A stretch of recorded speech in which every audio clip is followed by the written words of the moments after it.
राना सनाउल्लाह कह रहे हैं कि 6 नहरों पर इतराज़ नहीं है, बल्कि इतराज़ सिर्फ एक नहर चोलिस्तान कैनाल पर है। दूसरी तरफ शबरी फराज साहब ने यह भी कहा कि पीपल्स पार्टी मुनाफिकत दिखा रही है।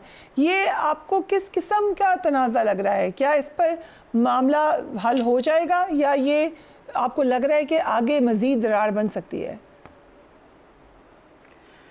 शुक्रिया फरिया। मेरा ख्याल है कि पीपल्स पार्टी को मैंने जितना देखा है पिछले 40-50 सालों में, मुझे कभी भी पीपल्स पार्टी इतनी ज़्यादा अंडर प्रेशर नज़र नहीं आई जितनी इस मसले पर नज़र आ रही है। और जो सिंध के अंदर जिस तरह की मूवमेंट बिल्डअप हुई है, और ये मूवमेंट किसी पार्टी की नहीं है, ये मूवमेंट कोई लीडर लीड नहीं कर रहा, ये मूवमेंट चल रही है और इसमें तकरीबन हर तबका ज़िंदगी से ताल्लुक़ रखने वाले लोग इसका हिस्सा बन गए।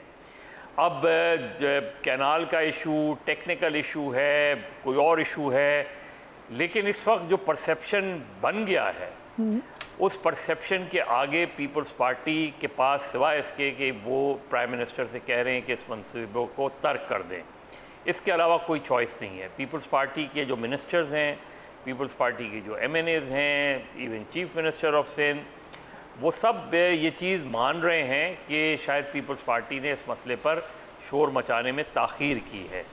अब जो राना सनाउल्लाह बात कह रहे हैं, ज़ाहिर है राना सनाउल्लाह के सामने दो चीज़ें हैं, एक ज़ाहिर है वो पंजाब है और दूसरे फेडरल गवर्नमेंट है, उनके आगे फेडरल एंड पंजाब गवर्नमेंट। कल राना सनाउल्लाह एक प्रोग्राम में कह रहे थे कि अभी सिर्फ मशावरत हो रही है, आज वो 5 नहरों और 1 नहरों वाली बात कर रहे हैं।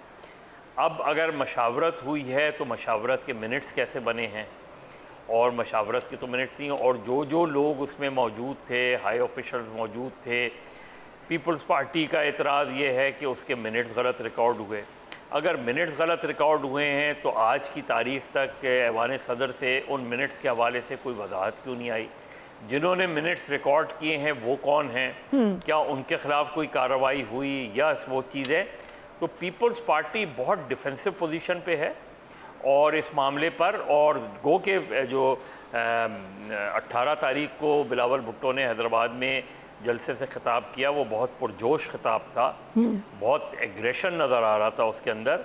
और पीपल्स पार्टी में ये अब दबाव बढ़ रहा है कि अनटिल अनलेस वो इस हुकूमत से या तो निकलें या फेडरल गवर्नमेंट इस मंसूबे को शेल्फ करे। मुझे नहीं लगता कि इसके अलावा कोई अब बीच का रास्ता है।